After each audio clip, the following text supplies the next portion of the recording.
and welcome to this very special edition of Film South Africa.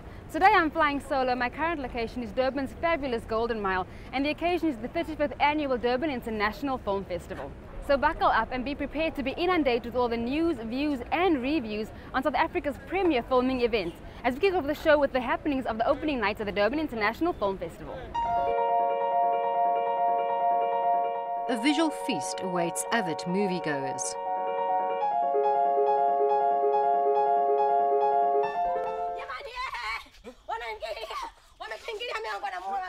White Shadow, a film in Swahili with English subtitles, has won international acclaim, taking home the Best Debut Award in Venice. Artist-turned-director Noah Deshe brings to the screen the shocking story of man's greed and superstition. Shot in Tanzania, it tells the story of a young albino boy who's targeted by the trade in body parts for use in Muti magic.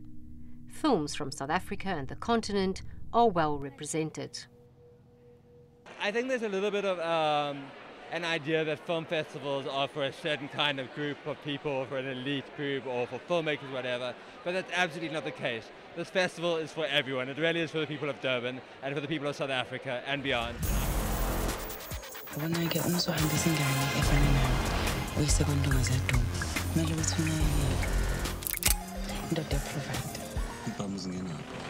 Hard to Get, the debut film of young South African writer-director Zine Thuli, opened the festival. It's a love story set in Johannesburg's underworld. It's a love story, but set against the kind of darker, grittier background. We were fortunate that we had a fantastic team, strong producers, Helena and Junaid, who just led the team incredibly well, and we banded together and we, I think, made an awesome film. Newcomer to the big screen, Palance Tladla, plays the part of young womanizer TK, who falls for skits, played by Dishiwe Zikubu, a beautiful, reckless, young petty criminal. If the whole team believes in the same product, in the same vision, in the same language, it's like a blessing. So for me to work with people who were generous to the actual script, to the actual story that we were trying to say, was amazing. Shooting was so dynamic. It was fast, it was dynamic, it was action, you know, there was lots of running and climbing and falling and bruising, lots of bruising. So that was also very much of an exciting journey. South Africa's 20 years of freedom and democracy is a main focus of the documentary section of the festival. Fatherland is based on the controversial coming-of-age story of young boys who take part in a basic military camp in their holidays, similar to the apartheid-era military training their fathers received.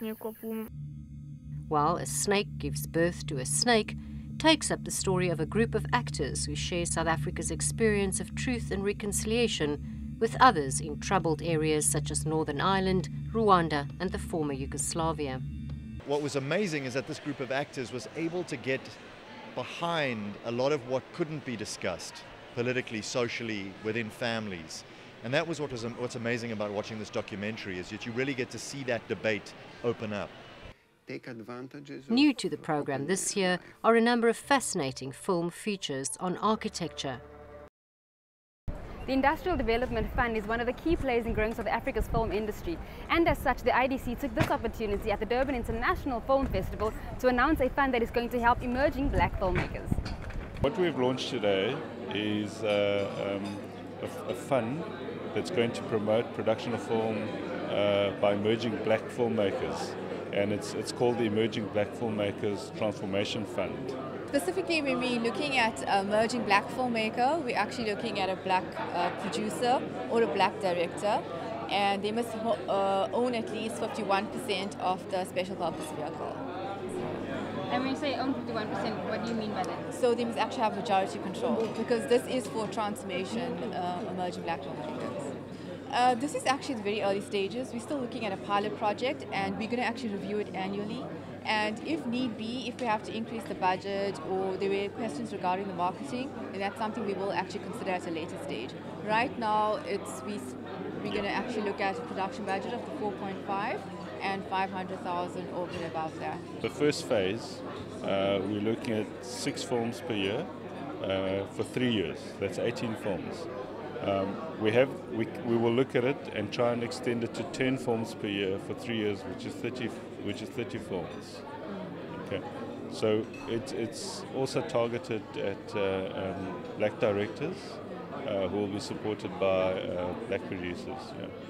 South Africa's film industry is certainly taking great strides in its growth, and the excitement around that is almost palpable, as it should be.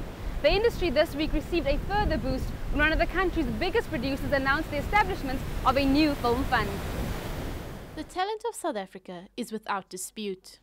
However, for many youngsters aspiring to become filmmakers may never get the chance to bring the ideas to life due to a lack of funding. That's the status quo that this leading producer wants to change by establishing a new initiative to assist upcoming filmmakers.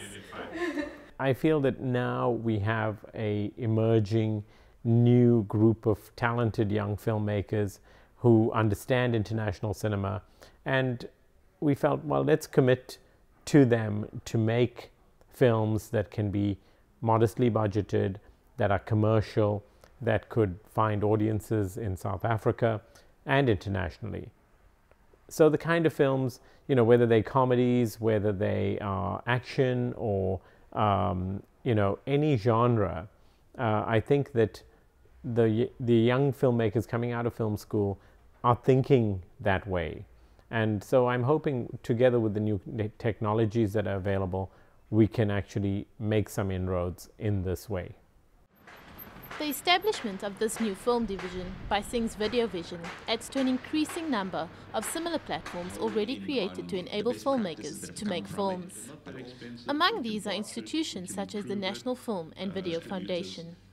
We are looking for filmmakers to come in and apply and be able to craft these films in a way that we can support it, having done many films over the years, and help them through that process. So as much as the initiative, let's say, of the National Film and Video Council, the DTI, the IDC, all these organizations are doing great work within the production environment, it doesn't preclude us from working with anyone and film schools to try and get these films done. Sing's biggest film project to date, the Nelson Mandela biopic, did not perform to expectation at the box office, here and abroad. This is in spite of the subject and the film's release weeks before the death of the icon. You know, you can't sort of pinpoint how audiences react to a movie. You know, I mean, there's theories that people have or distributors have. You know, but in some markets, like in the UK, it actually did very well. South Africa did really well. But in the US, as an example, the thinking is that the film came out and there was actually too much coverage. Many documentaries, many hours, hundreds of hours of television coverage on Madiba, and maybe the audiences had, you know, had enough almost. But, you know, we don't know. We're very proud of the film. We think the film will have life for a very long time because it's a timeless story.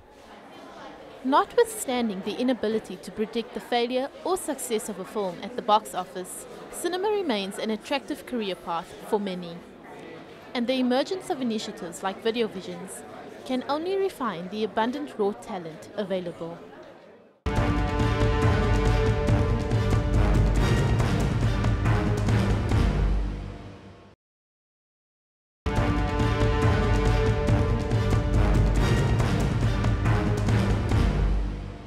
Cape Townian Jenna Bass believes that the reason many go into film is to make sense of the world around them. Her debut feature, the improvised Love the One You Love, attempts to do just that. You're such a couple. What are you guys then? What would you classify yourselves? A couple? Lovers? Well, I don't know. I think we don't know. Strangers. Strangers? Strangers in love. I think we're If you're a filmmaker, you're constantly thinking about like making sense of the world around you. Like for me, that's kind of one of the purposes of making films. And it just seemed like there was no like one way of seeing South Africa. We're still like incredibly segregated country. I would be lying if I said I understood how everyone felt about about various aspects of life. But I felt like the one thing that we all had in common was love. And that sounds incredibly cheesy because it is, but it's also unfortunately or fortunately true. It's just like the one thing that I felt that I could speak to anyone on the same level without having to explain what I meant or having them explain to me what they meant was being in love and what that's like. And as far as like my experience of love is like it not necessarily being this like idealized, beautiful, like wonderful, positive thing that we always expect it to be, but also like the dark side of it, which was actually very terrifying. So I wanted to make a film that dealt with that because I felt that somehow that also summed up the way I saw South Africa, incidentally, in that, you know, it's this wonderful place that I feel very positive about, but it's also a very, very scary place to live. Do you want to love me? Do you want to love me?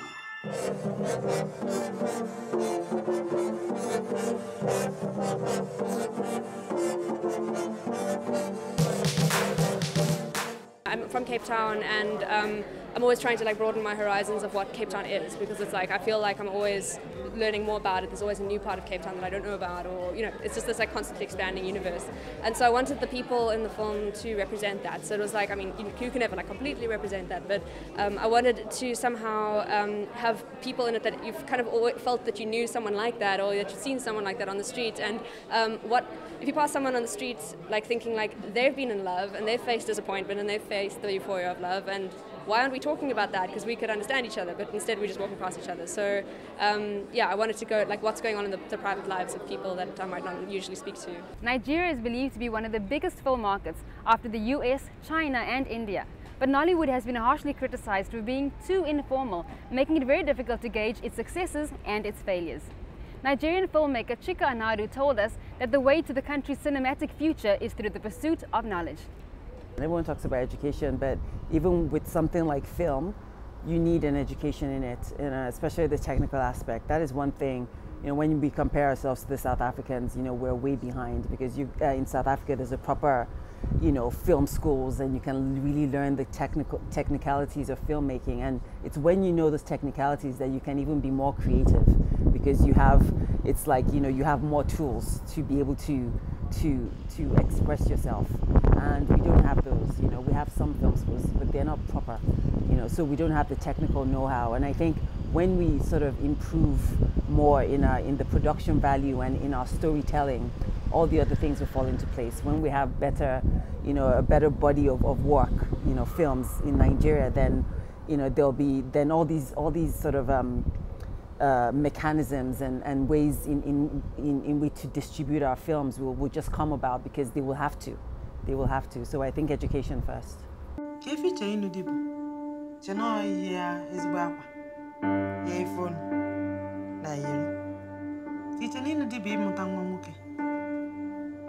Beautiful Boy is a contemporary drama set in Nigeria about one woman's desperate need for a male child, and it explores the discrimination of women in the names of culture and religion.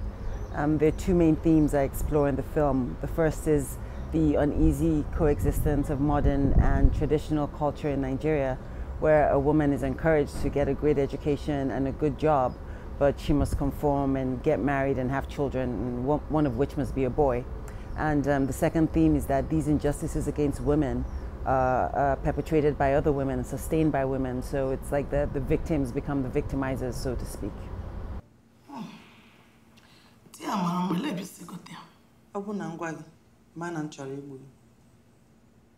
I find that injustices against anybody, whatever the type of injustice it is, it's more easily fought and eradicated when, you know, it's different kinds of people coming together to fight it. And I feel that even men watching this, anyone who knows a woman, you know, which everyone does, you have a woman that you care about, you know, this could be her, you know, going through all this. And if you care about someone, you don't want them to suffer, you don't want them to go through pain.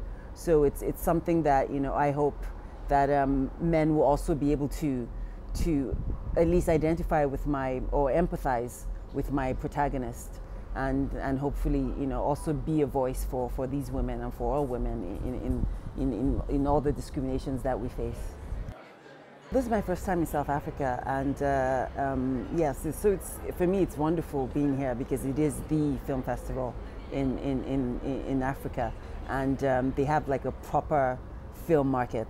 So it's people who come here are actually here to try and get films, you know, by African filmmakers made, and you know, and get stories by African filmmakers told.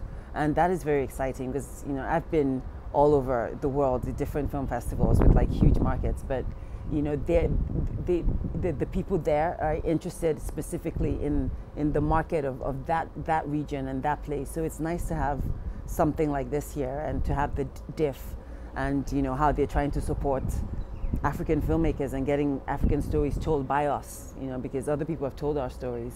And more it's becoming a thing, if you like, people putting money into it and trying, not just films, but TV and things like that. So it's very exciting for me. And being here, I feel very much part of a community of filmmakers, you know, supporting each other. This year marks 20 years since the Rwandan genocide, when nearly 1 million people were killed in only 100 days.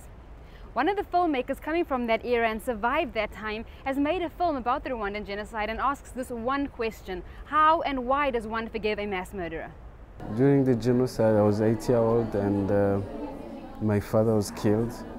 And I was there seeing all this, the killers, the dead people around and hiding.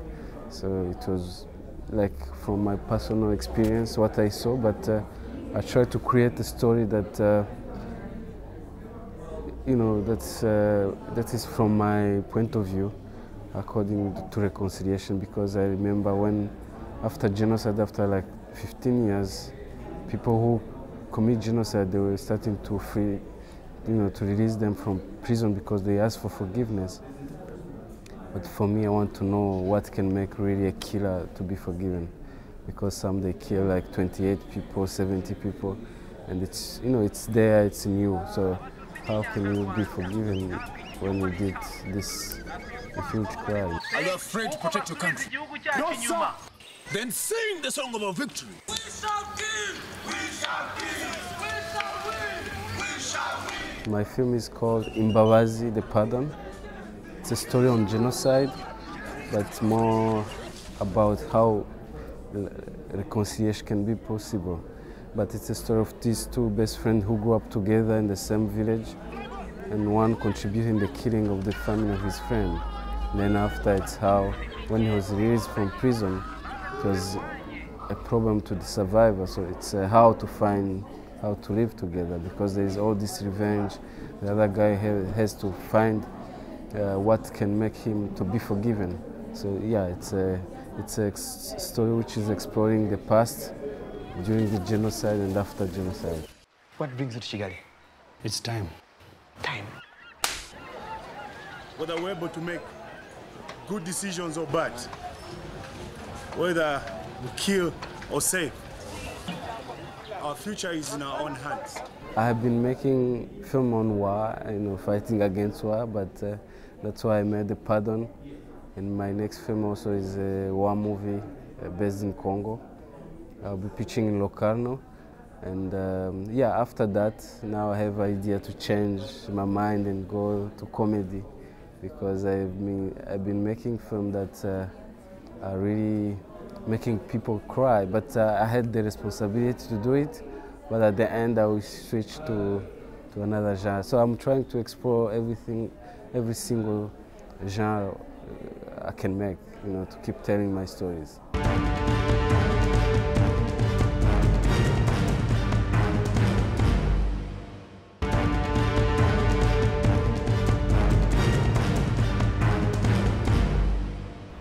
One of the compliments paid to the Durban International Film Festival is how it brings filmmakers together.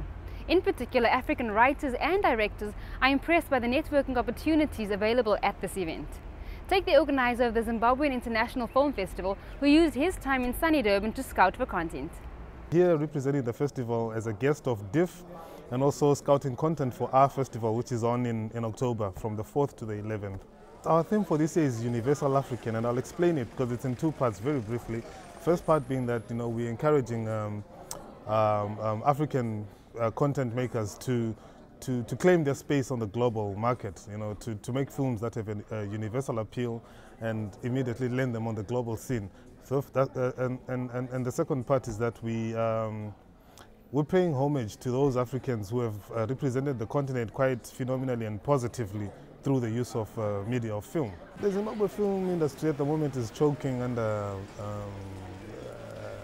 lack of proper financing. I've been here a few days and I've seen how there's institutional support in the South African film industry. And in other places as well. I've met filmmakers from Kenya, from Namibia, from Nigeria, all over the African continent. And there's beginning to be systems of governments, coming into financing film, and that's been helpful to the local film industries across. But it's yet to happen in Zimbabwe. So without that, it's kind of hard, because again, you see, there'll be legislation that's not really friendly to film, because maybe government hasn't seen it important to support film. Nelson Mandela is undoubtedly one of the most respected leaders in the world, and the esteem to which he is held is without dispute. But for Carlo Matabane, this iconic status has raised many questions for which he went searching the world for answers. I think films are like love. It's like love, It's difficult to know why you do one film instead of another, why one idea instead of the other. But a couple of years ago, I was in Spain, in San Sebastian, in what they call the Basque Country. And there was conflict happening at that moment. There were kidnappings, shootings, because the Basque Country wanted to be independent from Spain. And one night we were having dinner, and it was a group of intellectuals. They were discussing the state of Spain.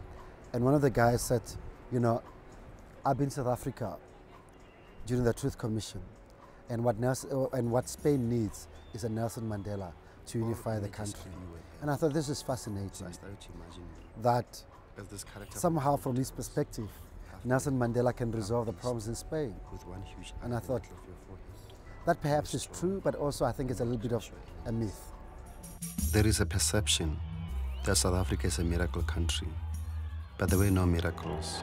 I remember when he came out of prison, I was there covering the story, and the great anxiety of a lot of people was that he simply couldn't possibly live up to this enormous legendary myth that had been built up about him. And I'll never forget being in front of the Union Building in Pretoria, along with many other Americans. But I saw it in a way that the others did not see it, because I was a soldier. And what moved me so deeply, and I've never forgotten, is that the first ones to come up were the generals. And I said, God, I've lived to see this. I knew at that moment our world had changed. And it was an unknown future. But it had to be a future that was better than our past. My duty is to raise issues and questions and to provoke society into some kind of discussions. I think the documentary is almost, when you are about to jump into a swimming pool, I don't swim, but the springboard. I think my films are like that. And I think this film is like that. Is to open up all those questions about reconciliation, memory, history, forgiveness. What do you do with the past? What do you do with the perpetrators? What do you do with the so-called victims? Because I think memory and the memory of South Africa and what has happened in this country is not something that's fading away. And I think with time, it's actually growing. People are starting to remember. And perhaps they're starting to remember because we haven't reached the promised land yet. Perhaps white South Africans haven't reached enough to black people. Perhaps the economic inequalities are so huge that people remember that moment when the deal were made and they go like, perhaps we didn't get the best possible deal. So these questions about reconciliation and forgiveness and freedom. What is freedom? What is freedom without, can you have freedom without being empowered economically? Can you have freedom without justice? Can you have reconciliation without justice? All these questions, I think they're the questions that South Africans are asking themselves. Of course, I remember them clearly. I remember their eyes. I see their eyes. Very cruel, vicious men. So they bent the body for about 9 hours. They said they wanted to make sure there was not a bone left They acted like cannibals, even to say that his flesh was smelling good. But I feel that they should be imprisoned also and go to court and answer for this. Like, just like anybody else who kills must go to jail. I don't understand. I'm just an ordinary mother. I'm not in parliament. I'm in flesh. No filmmaker really likes their films to be criticized unless you're so perverted, you know. I try to spend very little time engaging with people, asking them whether they like the film or not. I never do that, you know, because once the film is done, you know. But I also have to protect myself emotionally because, you know, you feel so precious about the film, you know. If I have to use the cliche, it's almost like your baby, you know. But I think people have been surprised by a new kind of take on Nelson Mandela, by what some people say. I keep on hearing this one word: you are brave, brave, brave, brave, you know? We believe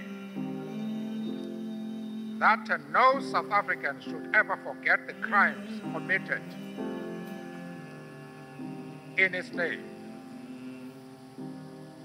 We, however, know that we must forgive. Ultimate force to change others' mind is affection, love, forgiveness, not anger, not aggressiveness. Tata Mandela, did you have to take on a different identity and become a new person in order to transcend the past? And that about brings us to the end of today's show, coming to you all the way from Durban, covering all things DIF related. And as festivals go, this one was certainly a hotspot for emerging filmmakers, as well as those looking for content, and definitely for news breaking on the shores of the much debated arguments on film funding or lack thereof. From all of us here at Film South Africa, it's goodbye for now, and we'll see you at the movies.